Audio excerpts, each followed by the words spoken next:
Welcome to the homeless forum that we have been advertising for a couple of weeks now. We'd like appreciate everyone present physically as well as whoever might be watching online. At this moment, I would like to turn over to Supervisor Joan Hartman for a few words of introduction. Well, thank you, City of Solvang, for hosting us. This is really a valley-wide discussion. And from the county's perspective, we have been, ever since COVID and the ARPA money, the home key, room key programs, we have invested tens of millions of dollars in addressing the homeless problem. It used to be something that was taken care of by nonprofit organizations and charitable organizations, and the county had a role, but it never really took ownership of this problem. And I think we've moved so that we're really working with the broader community. I chair something called the Elected Leaders Forum on Homelessness, and that includes all the cities as well as the county. And we are committed to working regionally on the problem of homelessness. You can't just move people from one jurisdiction to another. That's just musical chairs. And we agree that doesn't work, and we all have to step up and do our part. And we certainly can't do it without the nonprofit organizations that help. And I think you'll hear more about this, but it's really these organizations contribute to the homeless management information system so that we all share a database, and this has gone a long way so that it's hard to track and know what services people are getting without having this integrated database. So the nonprofits are part of that. We now really need to work too just with the community members and what are our core assumptions and values about homelessness. And I think we're all governed by the idea that human dignity requires a roof over your head. And we don't want people living rough under freeways and in riverbeds and on the streets. So we're committed to trying to bring them into shelters, into supportive housing, into the Dignity Moves tiny home villages that we've developed. And safe parking, maybe safe sleeping. We've got to get people out from living rough, because once you do that, your life disintegrates. And then we've got to invest a lot more to try to get people built up again. We're now focusing increasingly on how we keep people in housing in the first place. But this is, a full court press, and it takes everybody coming with some of the shared assumptions that we're working regionally, that people really need to be under a roof. So I'm so grateful that you're here, that you care about this issue, and we're really going to work together to leverage our efforts as a community. Thank you. Thank you, Supervisor Hartman. Landon, you have a few things you want to say? Yeah, so I just want to welcome everyone. If you want to go, I think it's the fourth slide has my name, but I'm Landon Rank. I'm the Associate Director for an organization called SB ACT, and we're a countywide nonprofit that kind of serves as a hub organization, just trying to align all of our strategies, especially around homelessness issues in different parts of the county. So we work closely with a lot of these partners that you'll see on stage. So really tonight we have a couple of things we want to talk about with you all, and we really do want to be able to hear from everyone. A couple of things that we're going to be addressing are really what is being done about homelessness, because there is quite a bit being done. We also often like to say there's also not enough being done, and we all acknowledge that. So we really want to be able to talk to the community and learn from you as well. The second thing we want to talk about is how community members can really help with solutions. Because we know that we might have our own assumptions about what is a good way to actually help someone who's experiencing homelessness, or maybe if it's creating a nuisance in the neighborhood, what is the best way to respond to that? So we really want to talk through that and help everybody feel more and more equipped about how you can deal with these issues in the community. We do have over here resources. We'd love for you to come, if nothing else tonight, we would love for you to take one of these sheets that has all of the different homelessness resources, all of the phone numbers, all of the email addresses for different kinds of issues for Mid-County, just so you're aware of who to call in different kinds of situations. And then I also just want to acknowledge, too, we put these little cards on seats. If you do have a burning question, we're going to get to questions at the end of the meeting. So write the questions down so that we can grab them from you, and then we'll take it to the panel afterwards.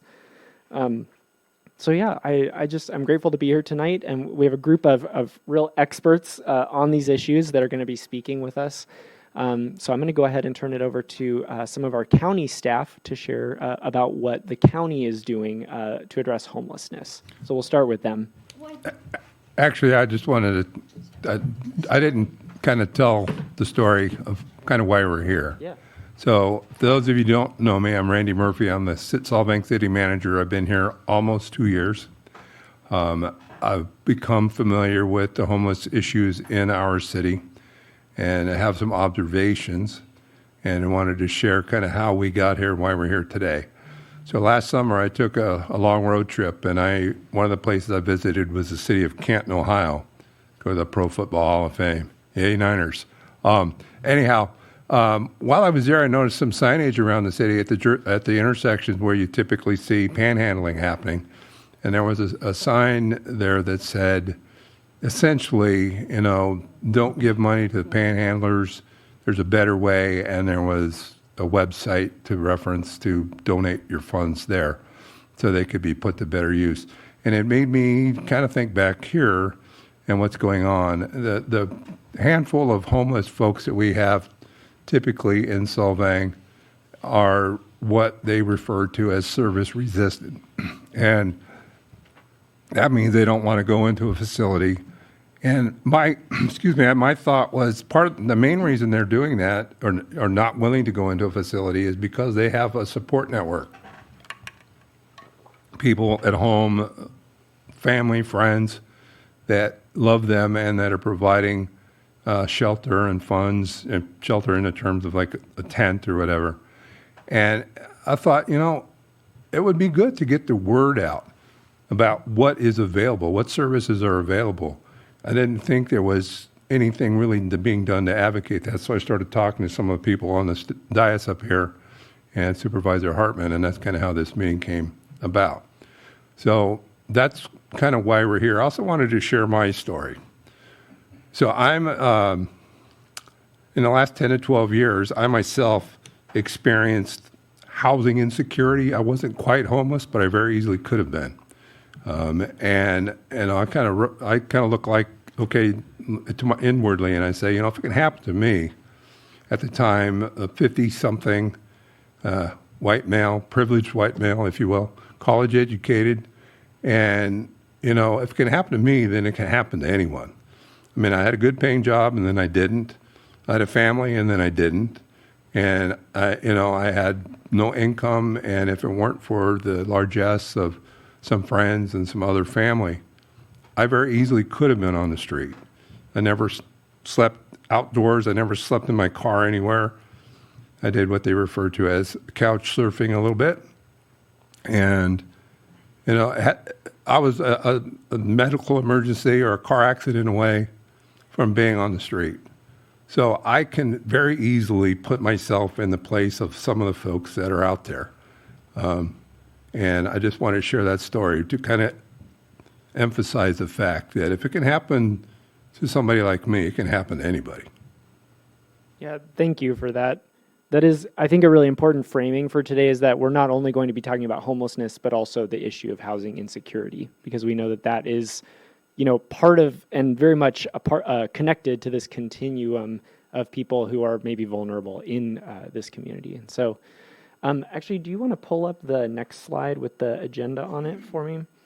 Just so everybody knows. So we'll be hearing from a couple different groups today. We're going to start with some of the team from the County of Santa Barbara within the Housing and Community Development Division, who will be sharing about what's being done at the county-wide strategic level.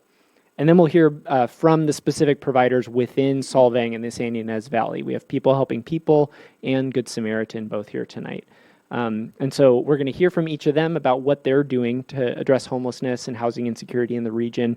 And then at the end, we'll have some time for just Q&R with all of our lovely panelists that we have. So you can ask questions related to anything at the city, county, or regional level. So write down your questions as we go. I can collect cards as we go. Feel free to grab another because it looks like we have plenty. And we'll turn it to the county staff.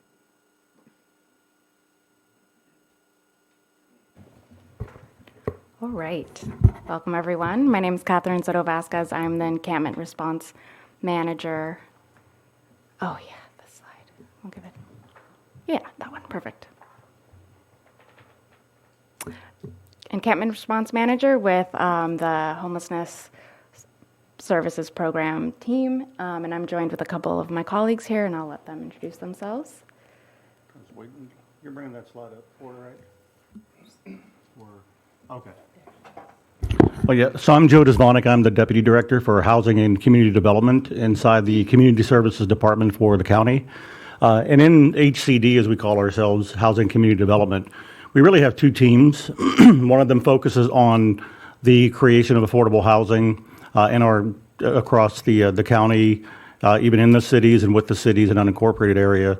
And then the other half of our division is a team of folks who are focused on homelessness. And of course, they have a lot of things, in common. So we work together.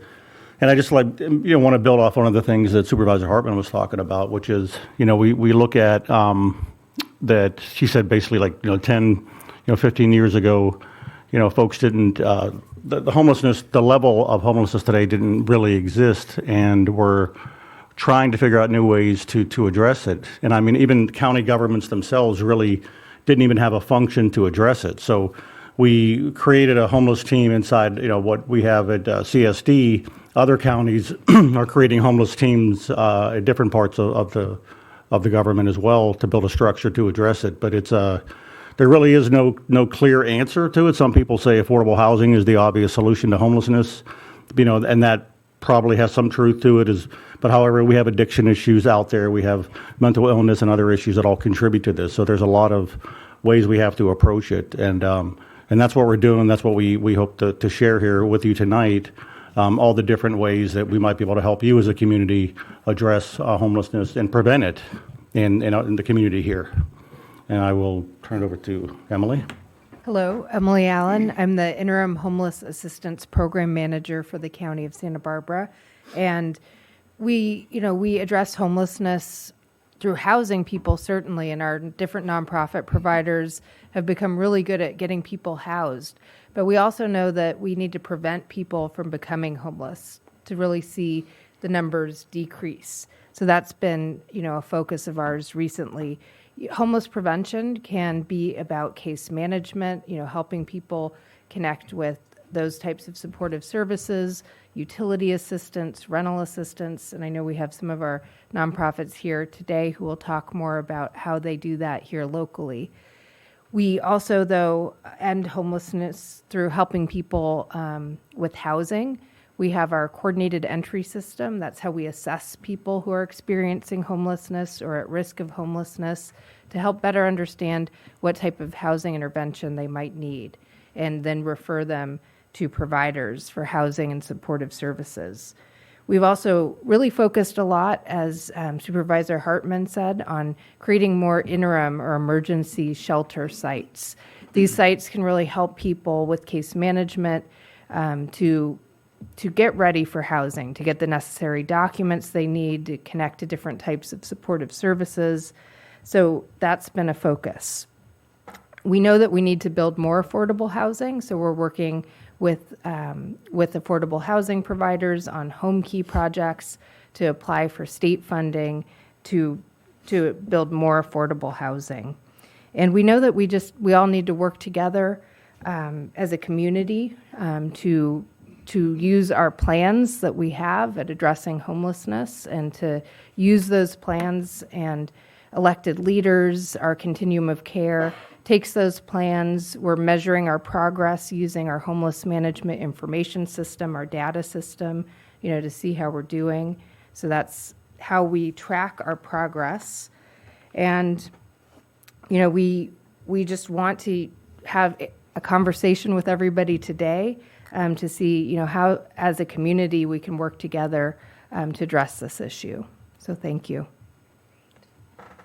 And I didn't do my spiel. I think, we've shared already kind of high level overview. And if there's really something that you take away tonight is understanding that our system of care is just that it's a system, it's a spectrum of different services, from prevention to shelter to that case management, then that housing component, and even following someone all the way through to that housing placement and making sure that they're retaining.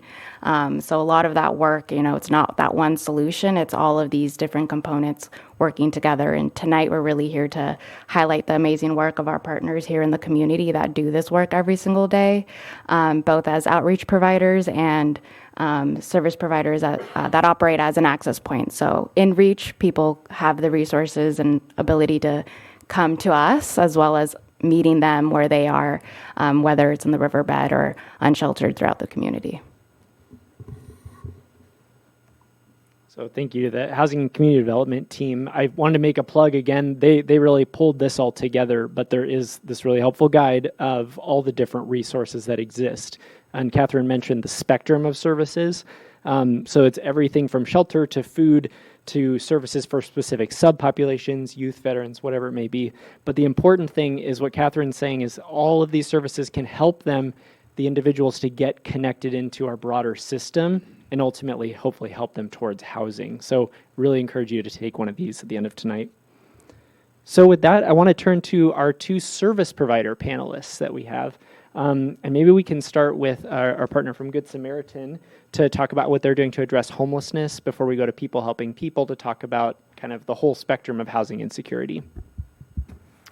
Good evening. I'm Kirsten Cahoon. I'm Director of Homeless Services for the Good Samaritan Shelter. I've been working with Good Sam in the homeless service sector for the last 14 years. Have definitely seen how it's changed and kind of morphed throughout the years. So just going to kind of start with an overall view of what Good Samaritan does in case you're not familiar with Good Sam, and then dive into some of the other aspects that are more focused on the homeless individuals that are in Solvang and in the San Ynez Valley. So Good Sam is the largest homeless service provider in Santa Barbara County, and I think also San Luis Obispo County at this point. We have services there as well. We started about 40 years ago as just a rotating homeless shelter from church to church, very small. I think we had 12 beds when it started, and now we have locations throughout the county, nearly 250 employees.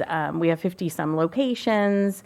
Some of the different services that Good Sam provides is we provide homeless prevention, so something called diversion that I'll talk about a little bit more later. We provide permanent housing. We do have some of our own permanent housing developments that most of them are in partnership with the housing authorities in different regions. We have our own mental health department. We have substance use counselors and our own residential inpatient and outpatient drug and alcohol treatment centers, which are located both in Santa Maria and in Lompoc. We have outreach teams throughout the county that work right here in Solvang and the San Ynez Valley as well, which I'll share a little bit more about.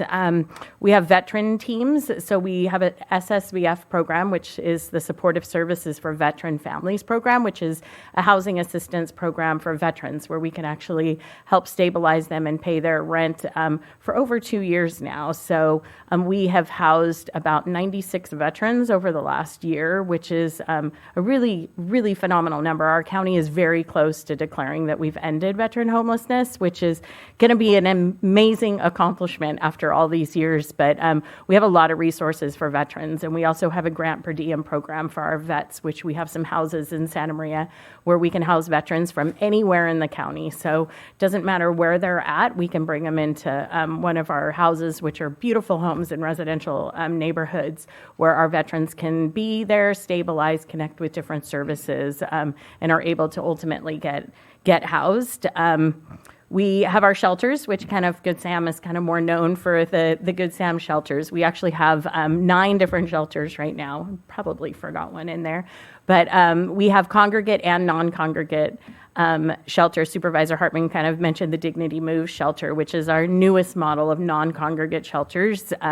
We have our first shelter that we opened was in Santa Maria. So we have our congregate emergency shelter, which means folks are in a big room with a bunch of bunk beds and kind of like the old school version of the shelters, which is still super effective and super needed. We have about 47 kiddos in that shelter right now. So still something that's very, very necessary to have, and the kind of shelter that really works with families. I always say it takes a village. They always say it takes a village to raise a child. And that's really what you see in these sorts of shelters, or moms that come in there, dads that come in there with kiddos that need help and support. And not only do they get that from the staff, but they also tend to get that from each other, which is a really beautiful thing to watch. And then we have our non-congregate shelter models, the Dignity Moves type models, which are tiny home cabins.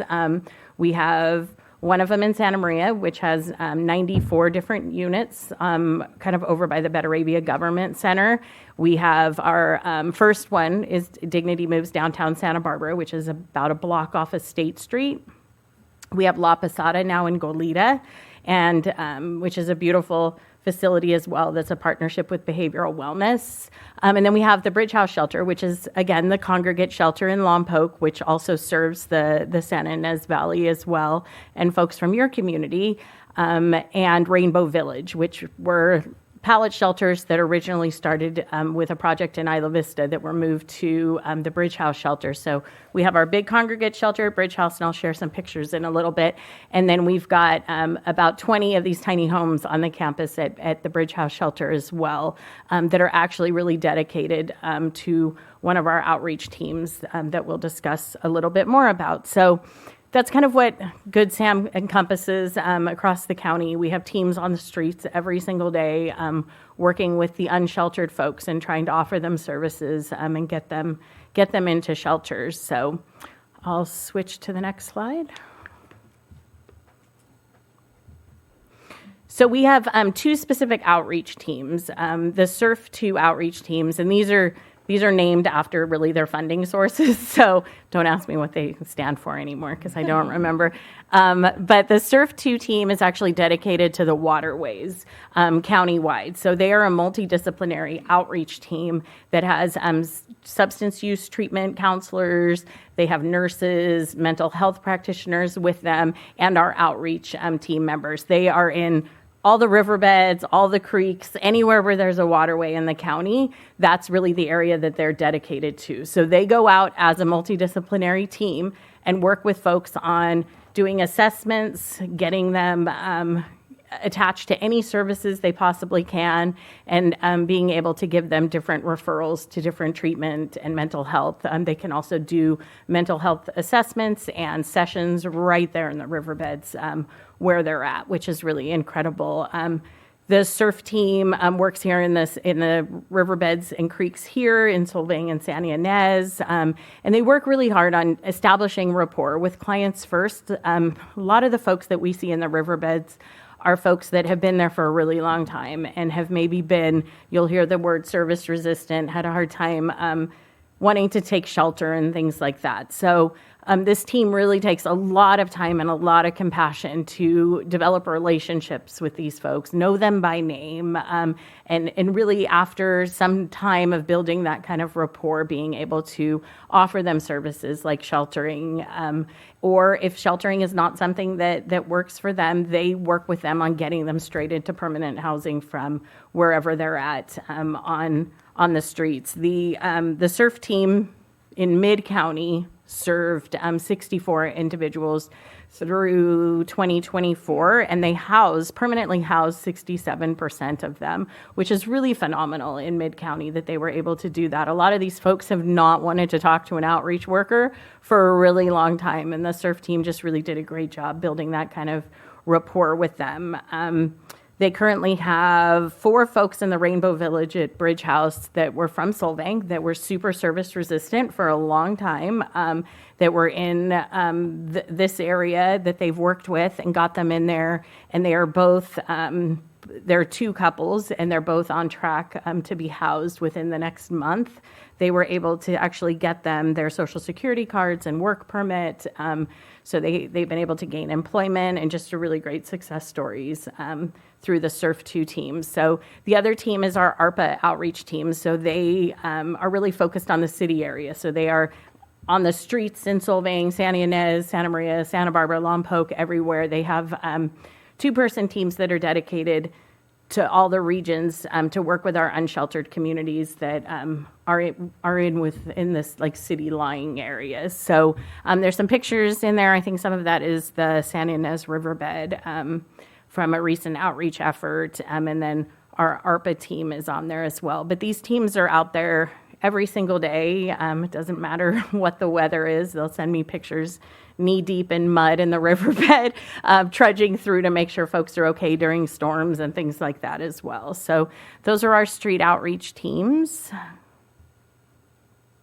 Go ahead.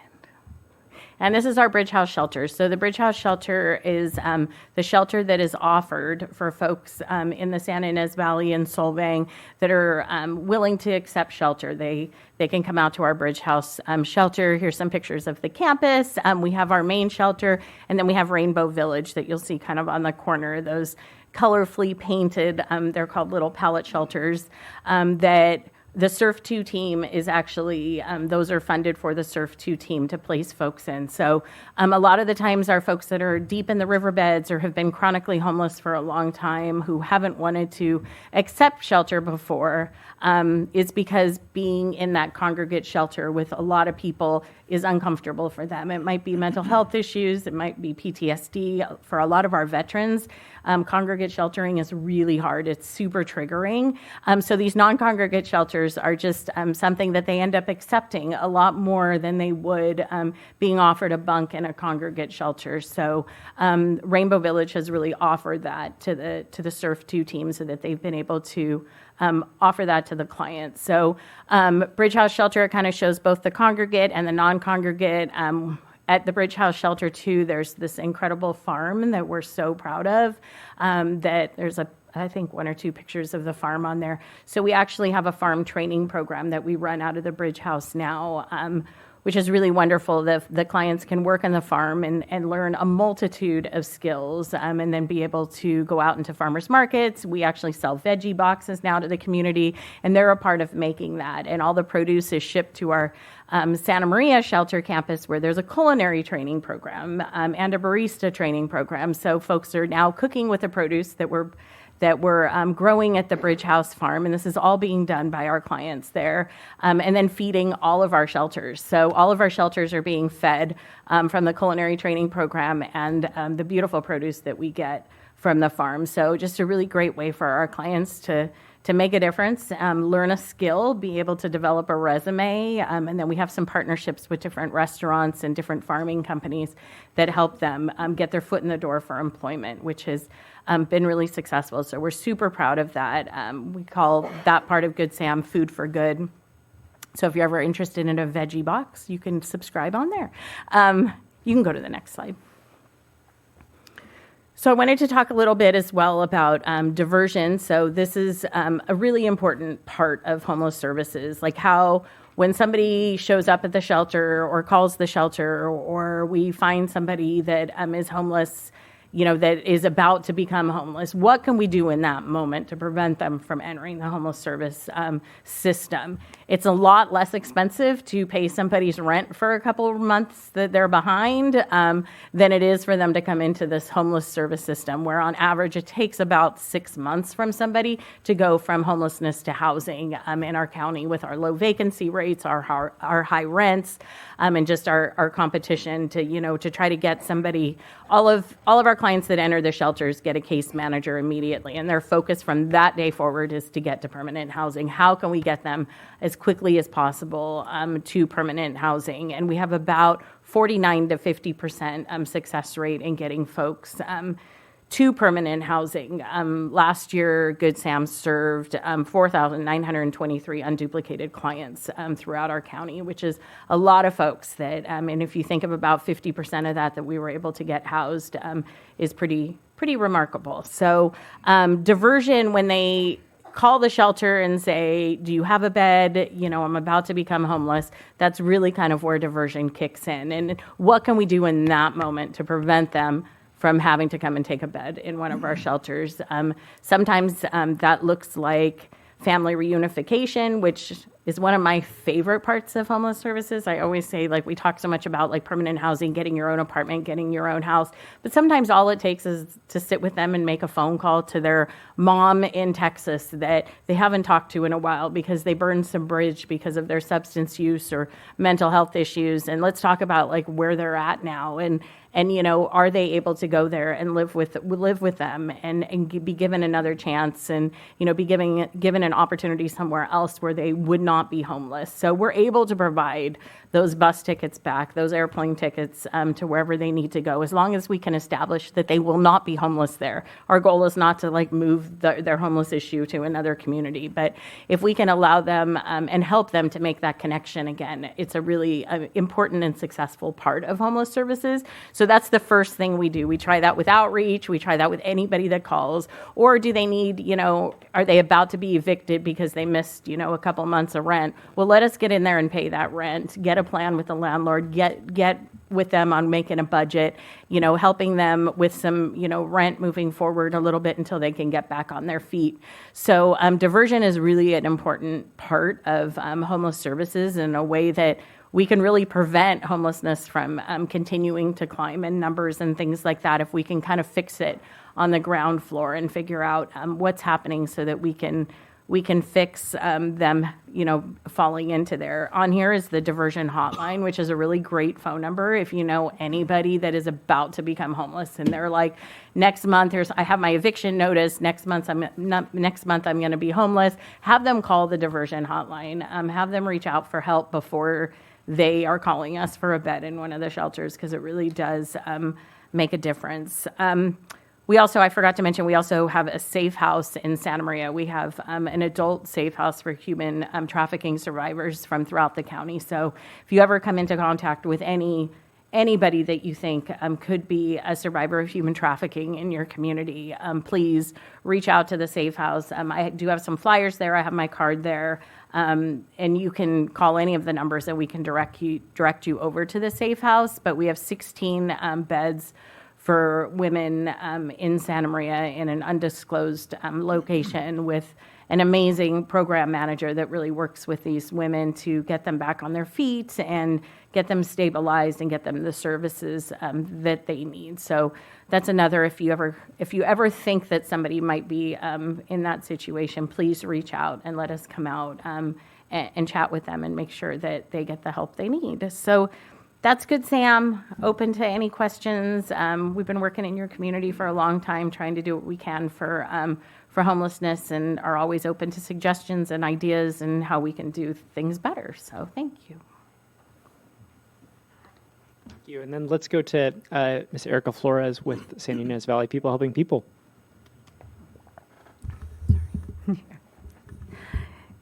Good evening, and thank you so much for everybody up here on the panel, not only for the work and leadership that we do. There are a tremendous amount of county resources and dedication and commitment and compassion.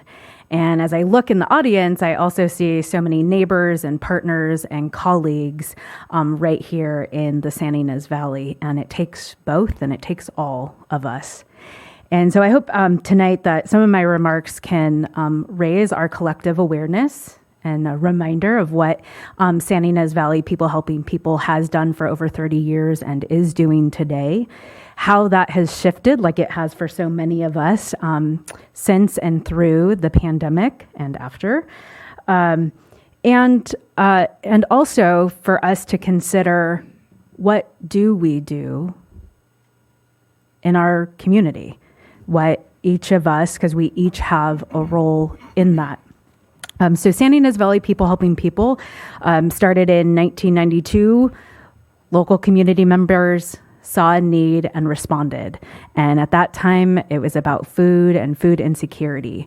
And a lot of the same folks harvesting or serving our food hungry. And so neighbors came together and started meeting that need. Food remains to be, in many ways, our front door of the service that we provide. There's some type of food distribution 7 days a week from our outdoor food pantry, our emergency services pantry, fresh rescue from local grocery stores, especially Albertsons, Tuesdays and Friday mornings from our headquarters in Solvang, and large food distributions at the Creekside Apartments in Los Alamos and at the Mission San Ynez in Solvang, both of those 2 times a month, including USDA. So food remains to be a big part of what we do. When I started at People Helping People, it was in December 2020, and I thought the pandemic was pretty much over. And at that time, everybody had a role, and I was working at the front desk, and we all had to do a part. And at the time when they would come in and somebody needed some food, I would go to our emergency food pantry, pack a bag, and go. And there was not too far into 2021 that I had more people coming in, living in their cars, living outside, and where the history of our organization had really been feeding people that had homes and kitchens, and that began to shift, that all of a sudden it was like, oh, we need can openers. Now, it's important to know that we are talking about not just what is the picture of what does the county look like, but what does San Ynez Valley look like? And that began to shift.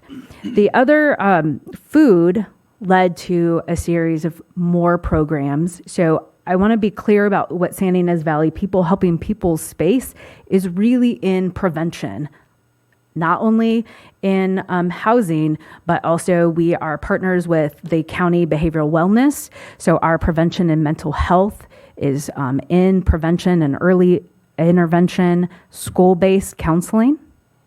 We have school-based counseling currently at San Ynez Elementary and San Ynez High School.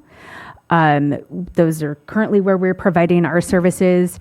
We also, through behavioral wellness, we are doing substance use prevention work for youth. We have a network of family resource centers throughout the San Ynez Valley, in addition to our headquarters. So our headquarters in downtown Solvang and at our neighborhood schools and high school. And we also have the thrift store in Bealton, where we have vouchers for clients and low-cost goods for the community as well. And that also helps underwrite our services. In the space of homelessness prevention, that's really where what we do and we do well. The San Ynez Valley does not have a shelter. It does not have safe parking. It does not have safe sleeping. We do not have a public transportation system that's going to get you to many of the county agencies, social services, or nonprofits, or shelters, or domestic violence solutions, right? So People Helping People, if you take away anything, I want to say, we are an access point. That's an official name for the county, but we're a connection point. So you have this handout, or just even listening to the incredible resources of Good Samaritan. Are you going to remember everything when you walk out the door? Probably not. And every time you hear the presentation, I hope you learn something more. But we are the connection point, or the access point for so much of the wealth of services and resources that are available. A guiding principle that we all know, I am as stubborn as it comes.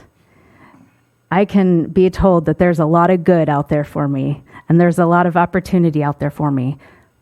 It has to be my choice. And the guiding of our work at People Helping People and providing wraparound integrated case management services starts with somebody has to want and decide and gets to choose at every step of the way. And it is our hope, and we know so many of the names and faces and people, or maybe even those that are experiencing homelessness right here in our community, were in our classes growing up, or on the on the teams we coached. They're not a stranger in this small of a community. They are neighbors, they're friends, they're family, they're people that we know. And it's our hope that People Helping People, as it has been for 30 years, is that when someone is ready, we're here. When somebody needs it, we're here. When someone doesn't know where to point or connect somebody, that they know to call People Helping People, and we can be that front door, that entryway, that bridge, that warm place to go and navigate a really complex system. We've been here, and we're here to stay. We are that resource. We do provide prevention work. We are People Helping People, and know that much of our prevention work is done with individual donor dollars from this community. And finally, remember that we are that connection point to the resources, and it starts with somebody's choice.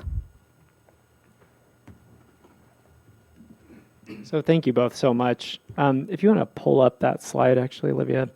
So we're going to just go to a time of questions. I'm going to start with just a few general questions we'll ask to Erica and Kirsten, and then we'll open it up for questions from the community. So keep writing them down. You can pass them in as we start this next part.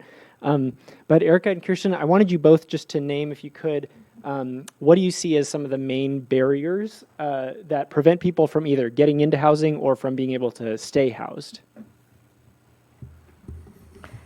Sure. So I think some of the main barriers is obviously we have a huge opioid epidemic in our county, in our community, in our state, in the United States, and that is really people's addictions is a really huge barrier to get folks into housing. It's hard to get somebody document ready or get them into shelter, or if we're not able to connect with them every week or whenever we try to reach out to them, because they're still really deep in their addictions. With that really goes hand in hand with mental health crisis. A lot of folks' addictions are because they're self-medicating mental health issues.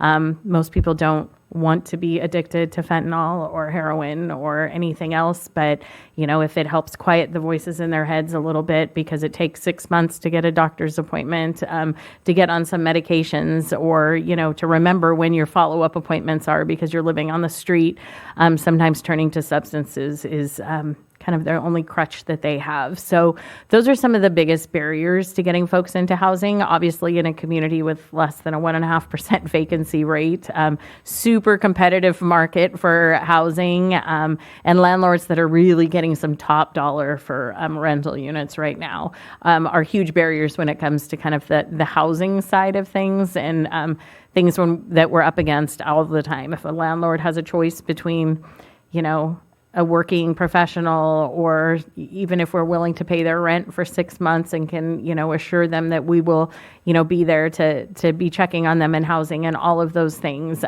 If they have a choice between that or somebody that, is sheltered or unsheltered, unfortunately, we don't always win out on that one. So I think that those are some of the main barriers to getting folks housed.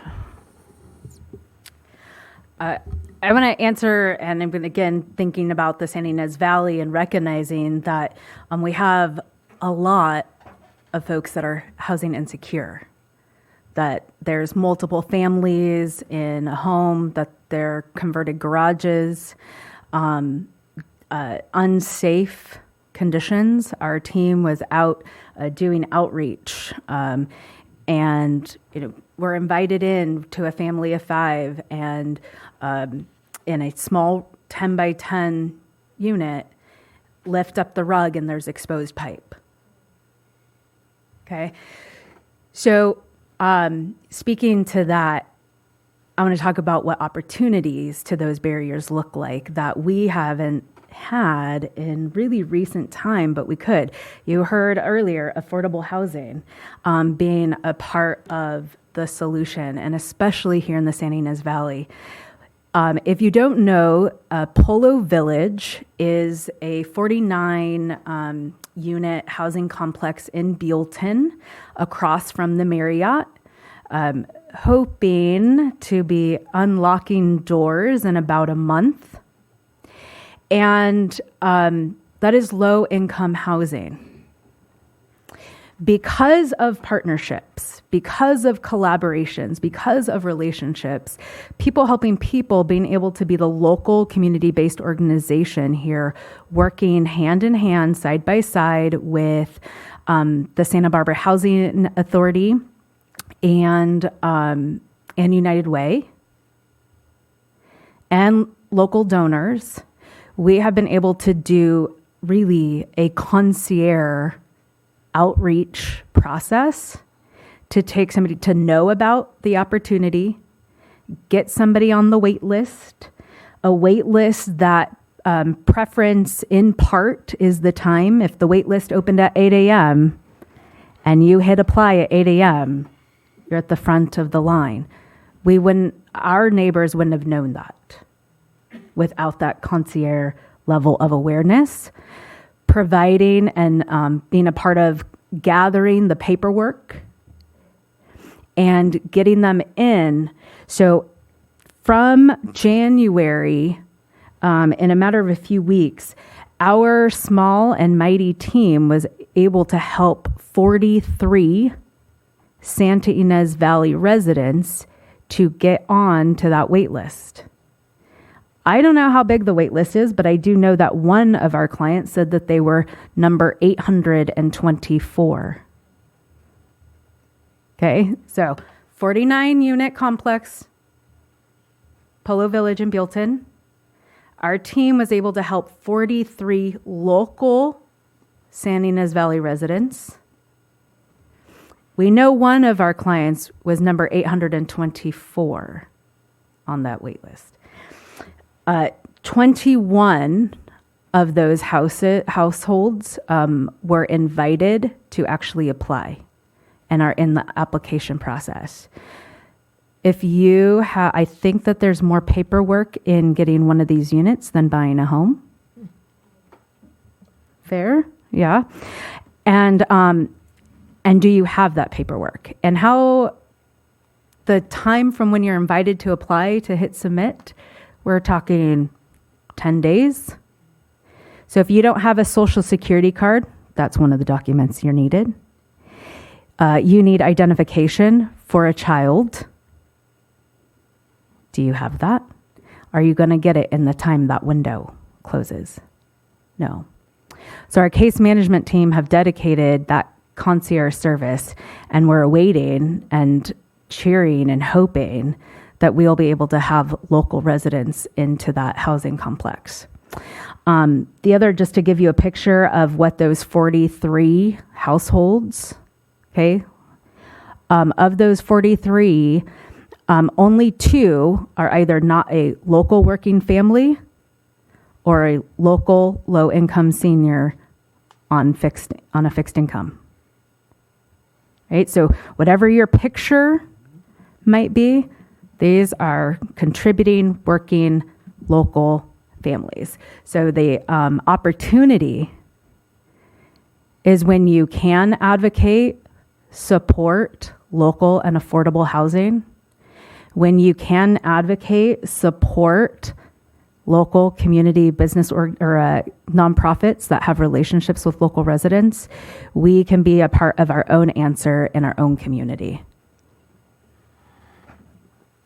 Thank you. And then just one other question from me, and then I'll keep collecting question cards. But what are some common misconceptions that you hear about homelessness or housing insecurity, and what is the reality, especially in this community?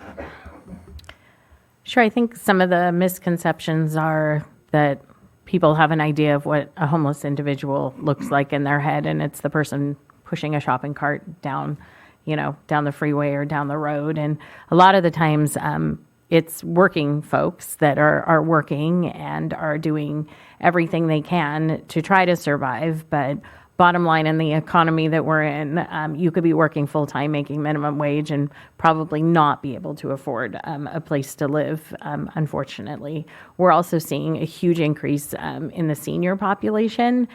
Social Security is not enough money to allow a senior to rent a place and still pay for things like food and medications. A lot of our seniors are making a choice between the roof over their head or whether or not they're going to be able to get their medication for the next month. So we're seeing them falling into homelessness and ending up in our shelters. I'm an 86-year-old in one of my shelters right now, and it's heartbreaking. So I think some of the misconceptions are that it's always somebody that's, struggling with substance use or struggling with mental health. That's the guy talking to himself or talking, in front of the grocery store or something like that. But, countywide, including the San Ynez Valley and Solvang, I think that, it's seniors, it's folks that are working, it's families, it's, it could be anybody. Randy shared that earlier. One paycheck away, one car accident away, for our seniors, their spouse passing away and not having that dual income anymore, or not really ever being on your own, has brought folks into homelessness. So I think kind of the face of homelessness for me is always a misconception, and I need to remind people that it's not just what they see on TV, that it's a lot deeper than that. I've had teachers in my shelters. I've had real estate agents in my shelters. I've had, folks that have had really good jobs, nurses, medical assistants, you name it. But this is a really tough county and community to be able to live in and survive in. So homelessness looks very different, I think, because of that. Oh, the misconceptions. That the San Ynez Valley could exist without all of our neighbors, including those that are experiencing housing insecurity. I think sometimes we might think that the face of homelessness is an other, that it isn't someone so close to us when in fact it is. That their homelessness or houseless insecurity is the invisible part of their story, but they're really visible in our lives around us and in our networks and in our communities. And I think that also the most challenging part that even our team faces is that I started with saying it's a choice to when you want to get help. That is true. I think that it also, we forget how complicated it is to receive, get, and sustain help when you're trying to help yourself. What do I mean? We had a local family at an elementary school working, 2 children in school, and we're trying to apply for CalWorks. CalWorks having to be renewed. The CalWorks office is in Lompoc. Closed there by 4:30. How do you stay employed? Where do you have your kids if they're not at the Boys and Girls Club? Valerie, there. And go renew those benefits and get to a hotel. And I don't have a car or a reliable one to go back and forth. We called the Santa Barbara County Office of Education, and they said, there's a liaison at the district. Ask the district. They're like, we got $20 gift cards. So it's trying to keep people in their community, kids in their schools, people in their jobs, and doing that here. It is complicated, and it's expensive, and it requires the type of, again, I'm going to use the term concierge, but the service that we're doing, picking somebody up, taking them to Lompoc, figuring out the childcare, and that's just for one day. Then, of course, you multiply that for the types of more complex system-wide issues throughout the county that my colleagues here deal with day in and day out. But I just kind of want to give a glimpse of what does it look like right here in our neighborhood. Thank you. I've gotten a few good questions already, so feel free to just wave them high if you want me to come grab it. We heard about waiting lists, and so one of the questions is around the housing vouchers, where you can actually get a subsidy to be able to move into an apartment of your own. And so the curiosity is, what is the wait list specifically for the Section 8 housing? This could be for anyone on our panel. Tell me to.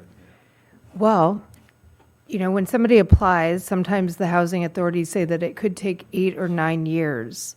However, there are different preferences for people, and that's one reason it's so important to have an outreach worker or case manager assisting.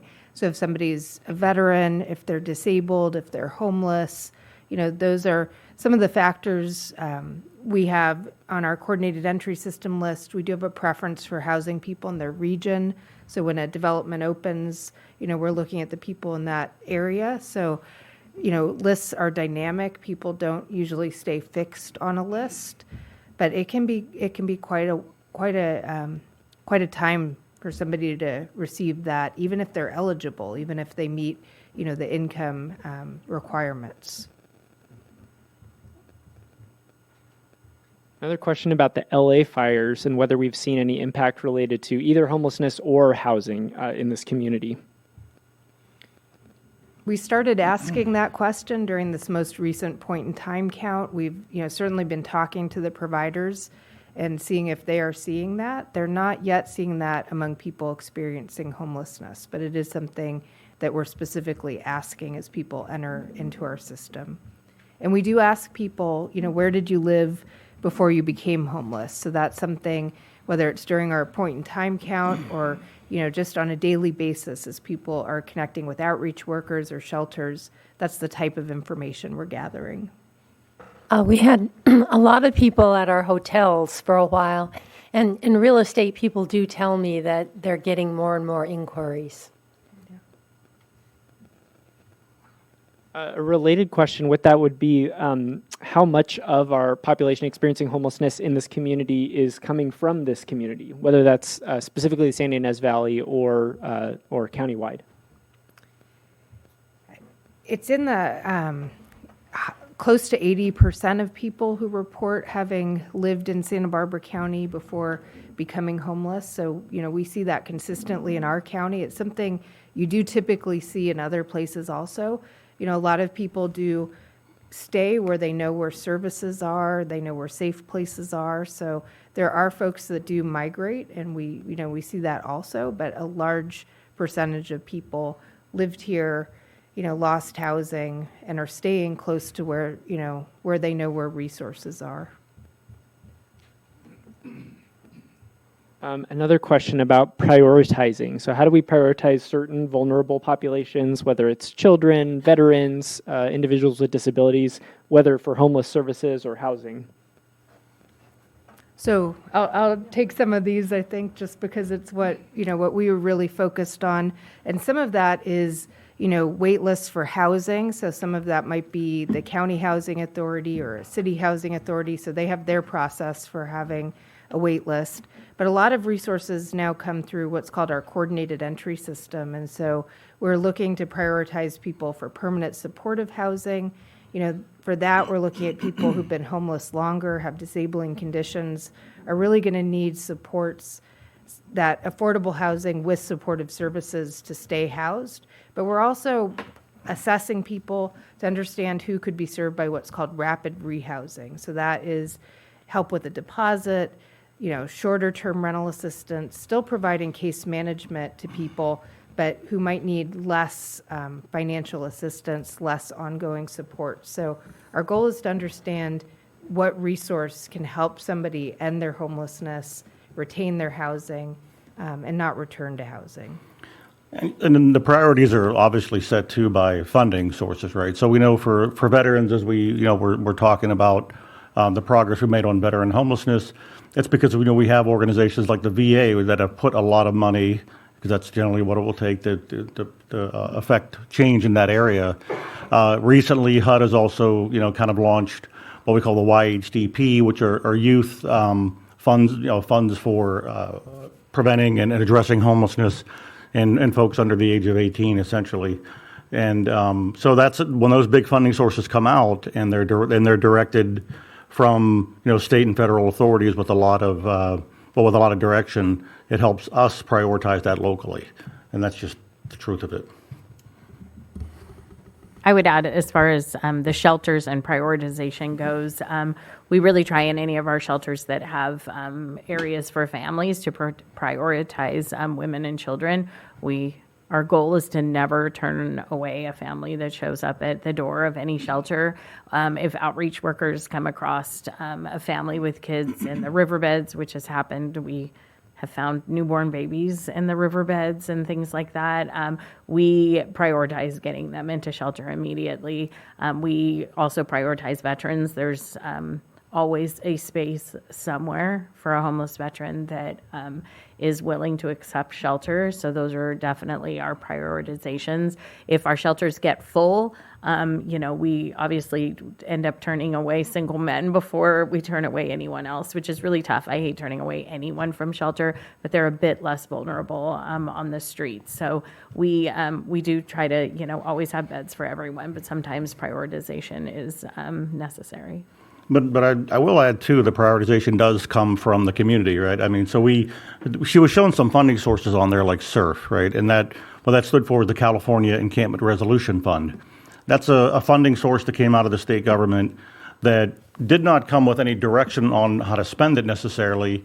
There were restrictions within it. But so, for example, the county of Santa Barbara took it upon itself to take the first round of SURF funding and say, we're going to focus on homelessness and encampments essentially around transit corridors, whether that be railroads and other areas where homelessness is proliferating in dangerous areas that are affecting transportation networks, but also very harmful to the encamped themselves by living so close.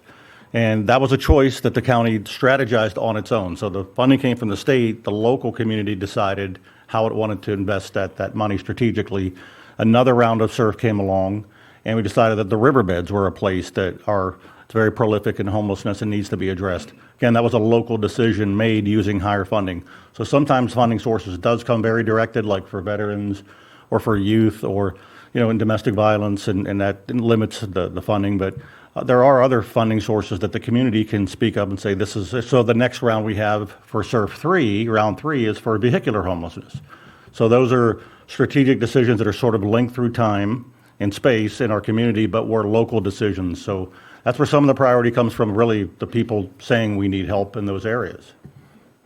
And I'll just add, just to wrap up, because you brought up misconceptions, I think as we hear often is if you build it, they will come. And so I think you're hearing here the different or the various kind of checks and balances that we've created through our coordinated entry system that really allows us to look at the individuals and confirm that they're coming from our community as where I'm spacing on the word now, sorry, confirming their eligibility essentially.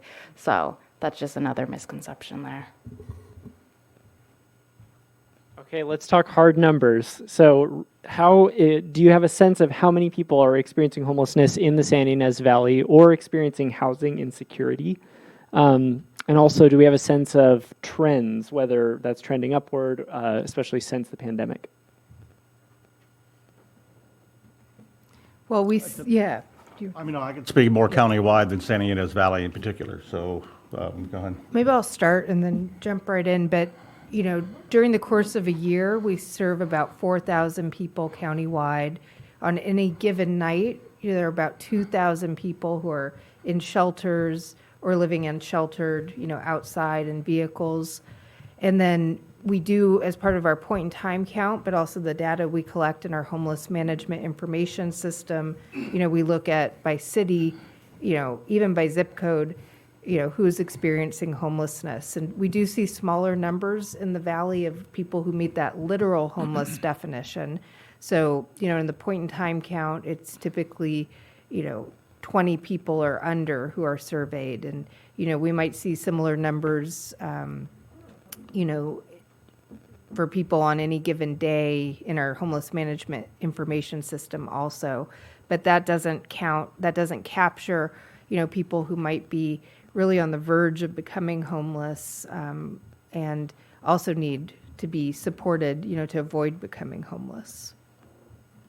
Yeah, again, the numbers in terms of specific for the Valley, I'm not necessarily aware, but I can say from our point in time count, when we look at HMIS, that it's roughly proportionate. There's no area in the county that's disproportionately experiencing homelessness. For example, you'd expect the city of Santa Barbara and Santa Maria, being as populous as they are, to have a lot more, and they do, and the cities of Buellton and Solvang and so forth to have less, and they do.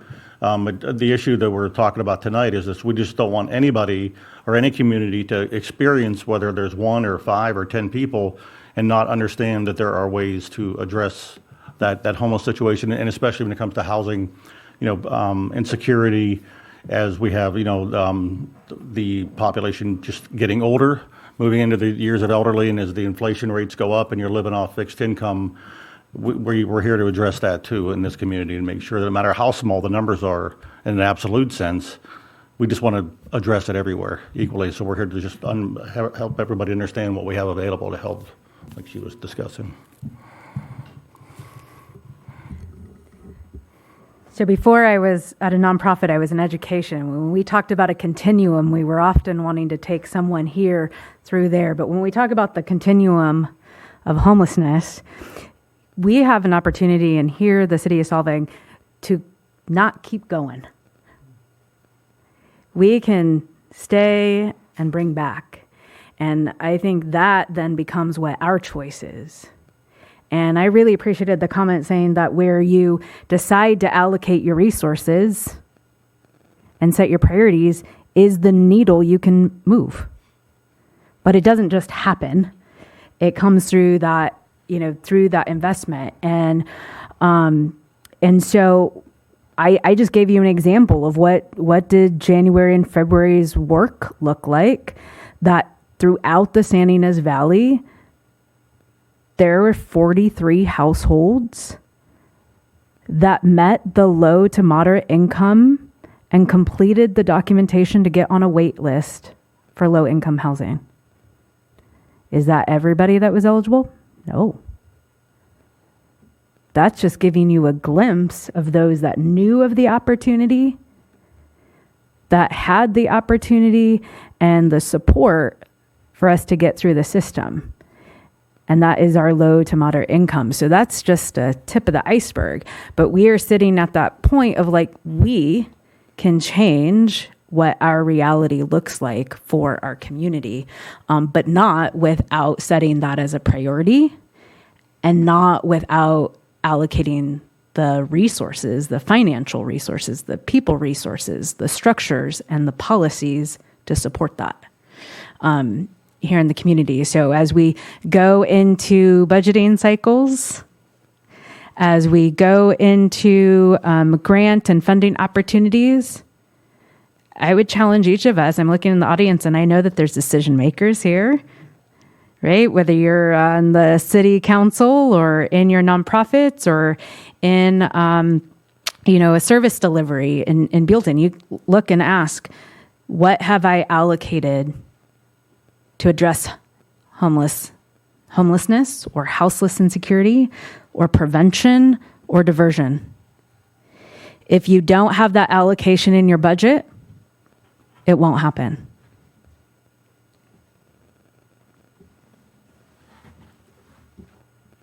We have two related questions. One is about if someone is actively using substances, are they eligible for any housing? Would they be considered for housing?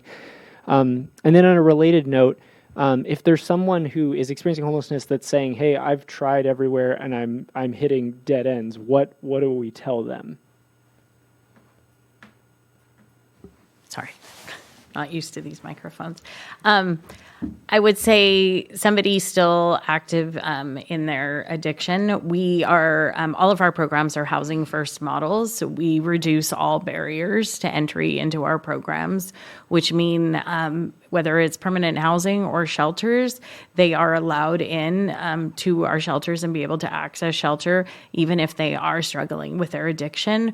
We don't allow drugs and alcohol on site. We hope to stabilize them as quickly as possible and continuously have that change talk with them about accessing substance use treatment.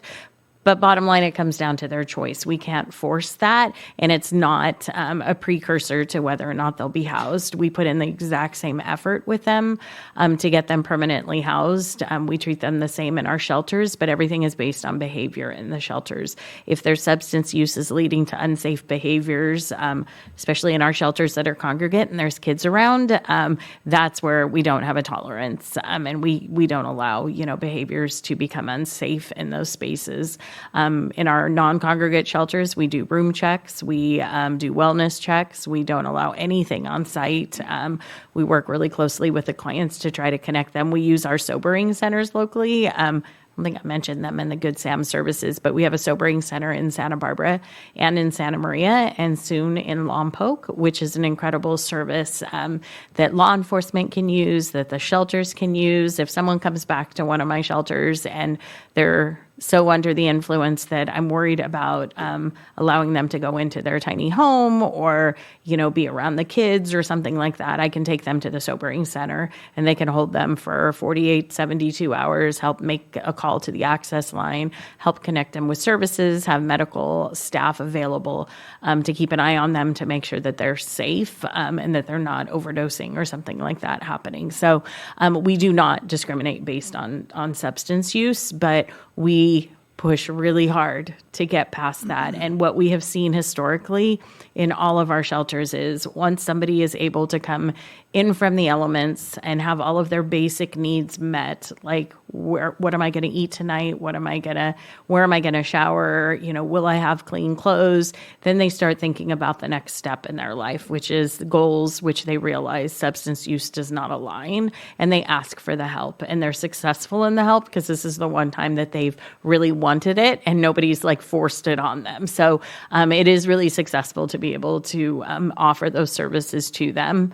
And I don't remember the second question. Wow. Yeah. So in the example of someone who is saying, hey, I've tried all the shelters, I've tried all the services, they're not working for me. What do you recommend you would say to that person? Call us, call our outreach teams, keep trying. There are services out there. If it didn't work out at a shelter because you're just, a shelter rules and things like that are too hard for you, then, let one of our outreach teams come meet with you and get you connected to services and get you on the road towards housing. I really feel like this community, and because the incredible different providers and homeless services through the county has a solution for everyone. I mean, I have had clients where I'm like, okay, here's the situation. I have no idea how we're ever going to get this person housed, and can call Emily, can call the team at the county, and we can brainstorm it. We have these amazing calls. It feels like weekly. I know they're probably not weekly, but at least every other week. There's different segments of the population that we talk about weekly. We talk about these clients by name. We talk about their stories. We talk about what the obstacles are and how we can get over those obstacles as all the service providers being led by the county. So I feel like that there's a solution for everyone. We housed a veteran that has a service rooster. So, we didn't think that was going to be possible, that we would be able to find housing for this gentleman with his service rooster, who is like the love of his life, that he actually found the egg and hatched it and has been in this rooster's life for its entire life. And we thought, how in the world are we going to find a landlord that is going to allow this gentleman and his rooster inside the house? But we did. So I do believe that there's solutions for everything. So if you hit a roadblock, keep trying and, call the service providers and let us try to figure things out. And Lana, I kind of want to jump in here because that's exactly why I wanted to have this forum. As I mentioned, we have a handful of service-resistant folks in our community. I believe very strongly they're service resistant because they have family and friends here that are, for lack of a better term, enabling their behavior. If they had knowledge that there was no help coming from their friends or family, I think they would be more inclined to take advantage. So, I guess the point is, I'm encouraging tough love in that respect. Take advantage. Get them to talk to Kirsten or whoever and learn. I mean, like she said, if we can get a service rooster placed, we can place pretty much anybody. Not we, but the system. So that's, again, exactly why I wanted to have this forum. Living on the streets is not really living. And helping them by giving them the things they need, the tent, the sleeping bag, the money, isn't really helping them. Let the system work. These services didn't exist even just a few years ago. So, and that was my message. And I was asked as we got started, what would be my idea of success for this meeting tonight? And if we can get just one of our service-resistant folks into the system, I would say it would be a success. I think that's a good segue since we're running short on time. I'm going to make a plug for this one more time, just to say I think what Erica was saying earlier about how it's hard to remember all of these things after the meeting. I think if you remember, if I could have you take away one thing, it would be to maybe remember one service that you didn't know existed before tonight and share that with a friend so we can help spread the word.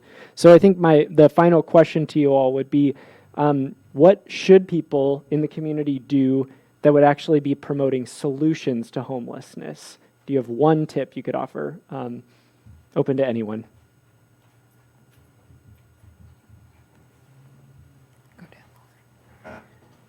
I'll jump in, excuse me, with an obvious one that was mentioned earlier, but for people who are elected to propose affordable housing projects is a tough thing to do. But I think people don't really understand that nowadays it's teachers' aides, it's the people who are working in our restaurants and preparing our food. It's the people who qualify for low-income housing are working poor. And so to have a low-income housing project near you, they're beautiful. It doesn't look any different if you go to the housing project that Erica described in Buellton. It looks exactly like the project next door. They're lovely apartments. And so I think embracing the construction of more low-income housing, because we desperately need it throughout the county, is one place to start.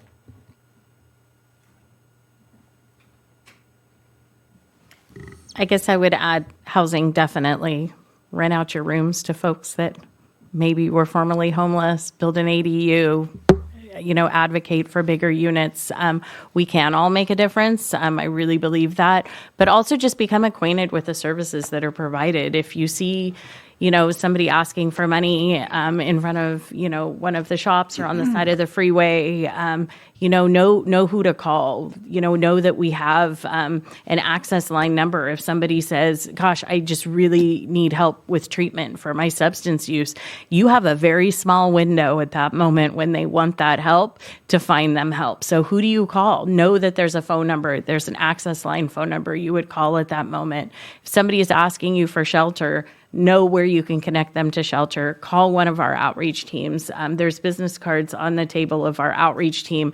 Perfect phone number to hand anybody that is unsheltered that's asking for help. So just, educate yourself on the services that are provided. You guys have an access point with people helping people here in the Santa Ynez Valley as well, that you can call them and they can help connect with us. But just, my logo on everything is be the change you wish to see in the world. And I am a firm believer in that each one of us can be the change if we just know where to start and where to send somebody.